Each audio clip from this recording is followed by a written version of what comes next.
Dr. Exilith Mordanus stared at the quantum resonance chamber with growing unease, his four eyes blinking in rapid succession, a clear sign of distress among his species. The Zephyrian scientist had spent the better part of 3 rotations calibrating the dimensional beacon, convinced that his calculations were flawless. The device was meant to send a simple exploration signal into the void, a scientific probe to map uncharted regions of space.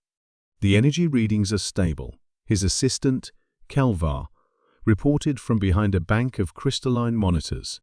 All safety protocols are in place.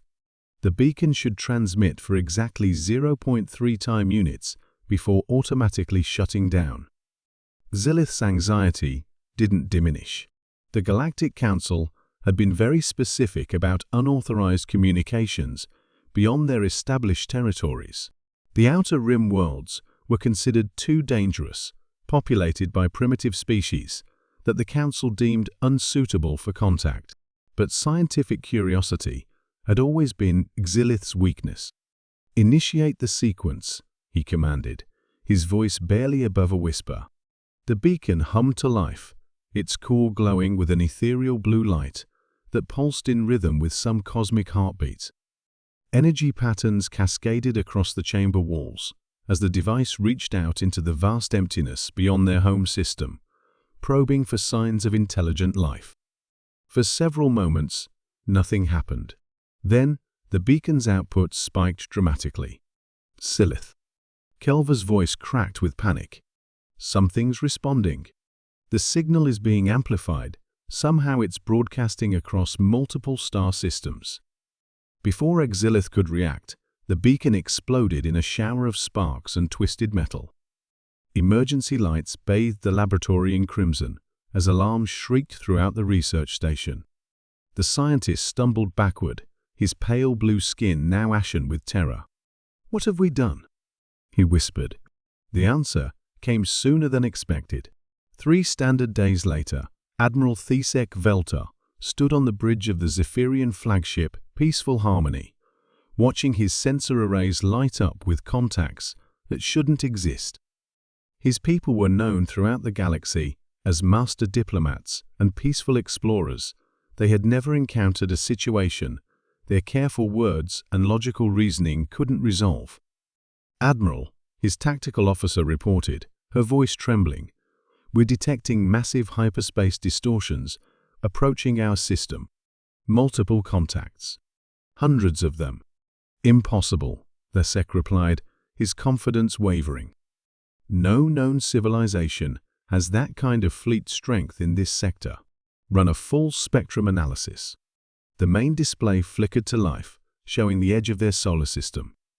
One by one, ships began dropping out of hyperspace, but these weren't like anything in their databases. The vessels were angular, aggressive-looking things covered in armor plating and bristling with weapon systems that seemed designed for one purpose: destruction. "By the 7 moons," Thesek breathed. "How many are there?" "Current count is 473 ships, Admiral, and more are arriving every few minutes." The tactical officer's professional composure was rapidly disintegrating. "They're not responding to any of our communication attempts." As if summoned by their discussion, a new signal appeared on their communications array. The universal translator struggled with the alien language before finally producing a rough approximation. "This is Admiral Chen of the Terran Defense Fleet, responding to distress beacon from coordinate Zeta 7 Alpha. We have a full battle group standing by. What's your status? Are you under attack?" The Sikh exchanged bewildered glances with his bridge crew. "Terran? I've never heard of such a species. And what distress beacon?" The realization hit them all simultaneously. Dr. Exilith's unauthorized experiment had somehow been interpreted as a call for help, and these Terrans had responded with what appeared to be their entire military force.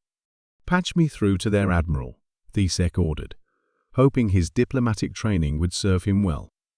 The view screen shimmered, revealing a bipedal creature with strange, forward-facing eyes and an expression that the Sec could only describe as predatory alertness. The being wore a dark uniform, decorated with symbols that seemed to represent rank and achievements in warfare. "This is Admiral Chen," the creature said, its voice carrying an undertone of barely controlled aggression. "We received your distress signal. Our xenobiology teams tell us you're from a Class 7 civilized world. Are you facing an extinction-level threat? Hostile invasion? We're locked and loaded for anything up to and including planetary bombardment." The Sec felt his four hearts skip several beats. "There's been a misunderstanding, Admiral Chen. We're not under attack. One of our scientists accidentally activated an experimental beacon. We had no intention of summoning anyone." The human admiral's expression shifted slightly, and the Sec caught something that might have been amusement in those strange, forward-facing eyes. "You accidentally called for help? Do you have any idea what you've done?" "I'm beginning to understand," the Sec replied carefully. "Your species. You're what the galaxy calls Deathworlders, aren't you?" Chen nodded grimly. "Earth isn't exactly what you'd call hospitable. We evolved fighting everything from our own planet's ecosystem to each other.